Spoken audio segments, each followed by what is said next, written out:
Il existe une génération silencieuse qui a grandi dans les interstices de l'histoire. Si vous avez grandi dans les années 80, votre psychologie ne s'est pas construite sur ce que vous aviez, mais sur ce qui manquait. Vous êtes né dans une époque où le silence n'était pas un bug du système, mais une composante naturelle de la réalité. On ne vous demandait pas de vous définir en permanence. Il n'y avait pas de traces numériques de vos erreurs, pas d'archivage systématique de vos joies. Vous existiez simplement, dans l'immédiateté du moment.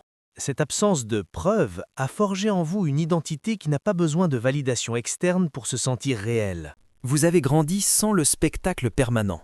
C'est une distinction fondamentale. Aujourd'hui, l'expérience n'est validée que si elle est partagée. Mais pour vous, l'expérience se suffisait à elle-même. Vos émotions d'enfant étaient brutes, non filtrées, et surtout, privées. Vous avez appris la différence entre être et paraître, bien avant que ces concepts ne deviennent des stratégies marketing. Cette éducation sans public vous a donné une forme d'authenticité involontaire. Vous ne jouiez pas un rôle, parce qu'il n'y avait personne pour regarder l'écran, sauf peut-être vos parents qui vous appelaient pour le dîner. C'est ce qui fait de vous une anomalie sociologique. Vous êtes une créature hybride. Vous n'êtes pas un digital native, et vous n'êtes pas non plus un fossile de l'ancien monde. Vous êtes la charnière. Vous avez connu le monde quand il était vaste, lent et mystérieux, et vous le connaissez aujourd'hui, contracté, rapide et transparent. Cette double nationalité temporelle vous donne un recul critique que personne d'autre ne possède. Vous comprenez la nostalgie du papier et l'efficacité du pixel. Vous êtes le seul à pouvoir traduire le langage des anciens aux oreilles des nouveaux, sans trahir ni l'un ni l'autre. Votre esprit a dû effectuer une gymnastique cognitive unique. Vous avez appris à maîtriser la technologie en la bricolant, en la touchant. Vous vous souvenez du geste physique pour rembobiner une cassette audio avec un stylo bic? Ce n'était pas seulement une économie de piles, c'était une leçon de mécanique appliquée. Aujourd'hui, vous swipez sur un écran tactile avec la même aisance. Cette capacité à passer du monde tangible, rugueux, imparfait au monde lisse et numérique a créé une flexibilité mentale rare. Vous savez intuitivement que si le système plante, la réalité, elle, continue de tourner. Il y avait aussi ce paradoxe de la liberté. Dans les années 80, la maison était un lieu d'ennui et la rue était le lieu de l'aventure. Les frontières étaient physiques. Ne traverse pas la grande route. À l'intérieur de ces limites géographiques, votre liberté mentale était totale. Personne ne savait où vous étiez exactement. Vous étiez introuvable. Aujourd'hui, nous sommes libres d'aller partout, virtuellement, mais nous sommes tracés en permanence. Vous êtes la dernière génération à avoir connu le luxe absolu de la disparition temporaire. Et au fond de vous, vous cherchez encore parfois cette porte de sortie. C'est cette capacité à être seul qui est peut-être votre atout le plus méconnu. Dans les années 80, l'ennui n'était pas une pathologie à soigner par le divertissement immédiat, c'était un état par défaut. Vous avez appris à regarder le plafond, à inventer des scénarios, à attendre. Cette solitude habitée vous a permis de développer une autonomie émotionnelle que l'on retrouve rarement aujourd'hui. Vous savez créer du lien rapidement, oui, car la rue l'exigeait, mais vous savez aussi vous retirer. Dans un monde hyperconnecté, où la solitude est devenue synonyme d'angoisse sociale, vous possédez encore la capacité de vous débrancher sans vous sentir disparaître. Il y avait une frontière physique très nette entre l'extérieur et l'intérieur. Dehors, c'était le règne du corps, les genoux écorchés, le froid, la boue, la négociation directe avec les autres enfants. C'était la réalité brute. Dedans, c'était le début de l'écran, la télévision qui commençait à hypnotiser, mais qui restait un objet fixe, un meuble. Vous avez grandi en faisant des allers-retours constants entre ces deux dimensions. Vous n'avez pas choisi l'un contre l'autre. Vous avez intégré la rudesse du réel et la fascination du virtuel. C'est pourquoi aujourd'hui, vous ne vous perdez jamais totalement dans le métavers. Vos pieds se souviennent encore de la texture du goudron. Puis, l'objet est arrivé dans le salon. L'Atari, ou peut-être la NES. Notez bien la nuance. L'ordinateur et la console sont entrés dans la maison, mais ils n'allaient pas encore envahi la vie. Ils coexistaient avec les livres, les jouets et les conversations. La technologie était un événement, pas un environnement. On s'asseyait par terre, on branchait les manettes, on jouait ensemble. C'était un rituel social, limité dans le temps. Vous avez appris que le numérique est un outil formidable pour l'imagination, mais qu'il a un bouton « off ». Cette distinction est cruciale. Pour vous, le monde virtuel est une destination où l'on se rend, pas un lieu où l'on habite en permanence. Le son, lui aussi, a changé votre rapport au monde. Le Walkman a été votre première bulle. C'était la première fois qu'on pouvait isoler son esprit tout en étant dans l'espace public. Mais contrairement au streaming infini d'aujourd'hui, cette expérience demandait un engagement. Il fallait choisir la cassette, la retourner, la rembobiner. Il y avait une physicalité dans la musique. Vous ne consommiez pas du son au kilomètre, vous écoutiez des albums. Cette patience imposée par le support analogique vous a appris à respecter les œuvres. Vous savez qu'une playlist algorithmique ne remplacera jamais l'émotion de découvrir une phase B par accident, simplement parce qu'on avait la flemme d'avancer la bande. Toutes ces expériences disparates ont forgé ce qu'on pourrait appeler un esprit élastique. Votre cerveau ne s'est pas figé dans un seul mode de fonctionnement. Il a dû s'étirer pour comprendre le code binaire tout en gardant ses racines dans le monde analogique. Vous n'êtes pas binaire. Vous êtes capable de comprendre la logique froide des machines et la chaleur imprévisible des humains. Dans un environnement professionnel ou social, c'est souvent vous qui faites le lien. Vous êtes la compatibilité ascendante et descendante incarnée. Vous ne résistez pas au changement, vous l'amortissez pour qu'il ne brise pas tout ce qui a de la valeur. Vous avez grandi dans un monde à 2 vitesses.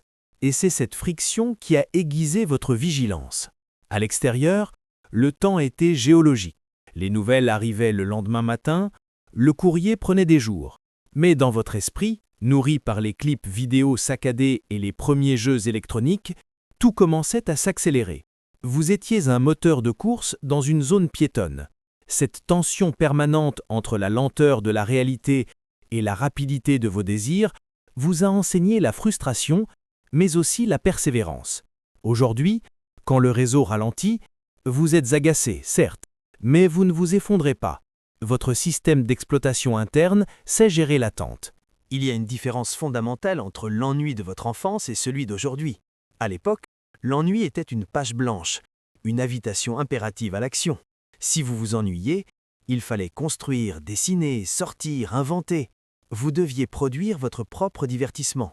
Aujourd'hui, l'ennui est traité comme une maladie que l'on soigne instantanément par la consommation passive de contenu. Vous avez gardé cette étincelle créative parce que votre cerveau a été câblé pour remplir le vide par l'imaginaire et non par des données externes. C'est souvent ce qui vous sauve dans les crises modernes. Vous savez faire quelque chose à partir de rien. Tout cela a généré en vous une conscience à double code. C'est comme posséder 2 passeports diplomatiques. Vous pouvez vous asseoir à la table des baby-boomers et comprendre leur respect pour la hiérarchie verticale et le devoir, mais vous pouvez aussi vous asseoir avec la génération Z et comprendre leurs besoins de sens horizontal et de flexibilité. Vous ne jouez pas la comédie, vous comprenez réellement les 2 langues. Dans les entreprises comme dans les familles, vous êtes le traducteur universel. Sans vous, ces générations ne se parleraient pas. Elles s'affronteraient dans un dialogue de sourds. Cette position de pont vous a rendu incroyablement adaptable. Non pas comme un caméléon qui se cache pour survivre, mais comme l'eau qui épouse la forme du vase sans changer sa nature. Vous avez vu le mur de Berlin tomber et le World Wide Web se lever. Vous avez vu les tours s'effondrer et les réseaux sociaux émerger. Vous avez intégré que la seule constante est le changement brutal. Votre stabilité ne vient donc pas de l'extérieur, mais de votre capacité interne à recalculer l'itinéraire en temps réel. Vous êtes ce GPS qui ne perd jamais le signal, même quand la carte change sous vos yeux. N'oublions pas le contexte familial. Vos parents eux-mêmes étaient des figures de transition. Ils sortaient souvent d'une éducation rigide, héritée des années 50, mais tentaient maladroitement d'adopter un langage plus émotionnel, plus moderne. Vous avez grandi dans cet entre-deux. Vous n'étiez pas écrasé par l'autorité comme vos aînés, mais vous n'étiez pas non plus vénéré comme les enfants rois d'aujourd'hui. Cette éducation en clair-obscur, ni trop stricte ni trop permissive, vous a laissé l'espace nécessaire pour vous construire vous-même. Personne ne vous a traité comme le centre de l'univers, et c'est précisément ce qui vous a donné votre force gravitationnelle propre. Ce mélange éducatif a produit un résultat fascinant. Des individus qui savent gérer leurs émotions sans ressentir le besoin compulsif de les exposer. Votre journal intime avait un cadenas physique, vous vous souvenez? Il n'était pas ouvert aux commentaires des inconnus. Vous avez appris que les sentiments sont précieux et privés. Aujourd'hui, vous pouvez sembler dur ou distant aux yeux des plus jeunes, parce que vous ne pleurez pas en direct. Mais vous savez que votre force réside précisément là. Vivre la douleur ou la joie pleinement sans les transformer en contenu pour le divertissement d'autrui. Votre véritable maturité ne vient pas de l'école, mais de l'air que vous respiriez. Les années de votre croissance étaient saturées d'instabilité. Crise économique, murs qui tombent, idéologie qui s'effondre. L'idée que tout peut basculer en un instant s'est ancrée dans votre subconscient très tôt. Contrairement à ceux qui ont suivi, vous ne prenez pas la stabilité pour un acquis. Vous savez que le sol peut trembler. Cette conscience ne vous a pas rendu paranoïaque, elle vous a rendu prêt. Vous avez toujours un plan B mental, car vous savez que le plan A n'est qu'une hypothèse optimiste. C'est ainsi que vous avez appris le risque. Mais le vôtre n'est pas le saut dans le vide aveugle souvent glorifié aujourd'hui. C'est un risque calculé, une confiance prudente. Vous grimpiez aux arbres en sachant que la chute était possible. Et parfois, vous tombiez. Vous avez appris vos limites par l'expérience physique de la douleur, pas par une notification d'avertissement sur un écran. Cette prudence courageuse fait de vous un leader naturel en temps de crise. Quand les autres paniquent ou nient le danger, vous calculez la distance, évaluez l'impact et agissez. Il est une autre compétence que vous préservez comme un moine copiste, la communication en face à face. Vous êtes la dernière génération à avoir dû demander un rendez-vous en regardant quelqu'un dans les yeux, en risquant le rejet en temps réel, sans pouvoir vous cacher derrière un SMS. Vous connaissez le poids d'un regard. Vous savez qu'un silence au milieu d'une phrase en dit plus long qu'un paragraphe. Aujourd'hui, cette habileté est devenue un super pouvoir. Dans un monde d'emails froids et de chats mal interprétés, vous êtes celui qui dit « on se voit 5 minutes » et qui règle le problème par la simple présence. Tout cet entraînement analogique a développé en vous une intuition sociale presque animale. Vous savez lire les micro-signaux, un sourcil qui se lève, une voix qui tremble imperceptiblement, la posture de celui qui ment. Vous analysez le comment plus que le quoi. À l'ère numérique, où chacun soigne son image en ligne, vous parvenez encore à voir derrière le masque. Vous sentez quand un texte est faux, quand un email est passif-agressif. Vous êtes un détecteur humain d'authenticité dans un monde de plus en plus synthétique. Cette compétence devient aussi rare qu'un artisanat d'art. Vous savez écouter non seulement les mots, mais le silence entre les phrases. Alors que le monde numérique nous pousse à combler chaque vide par un commentaire ou un emoji, vous savez que la vérité se cache souvent dans ce qui n'est pas dit. Vous êtes un archéologue de la conversation. Vous creusez sous la surface lisse des échanges virtuels pour trouver le sens émotionnel réel que les autres, dans leur hâte, piétinent sans même le remarquer. Et puis, il y a la technologie elle-même. Elle ne vous est pas tombée dessus comme une avalanche. Vous l'avez vue arriver pas à pas. Vous avez vécu la transition de l'outil vers le mode de vie.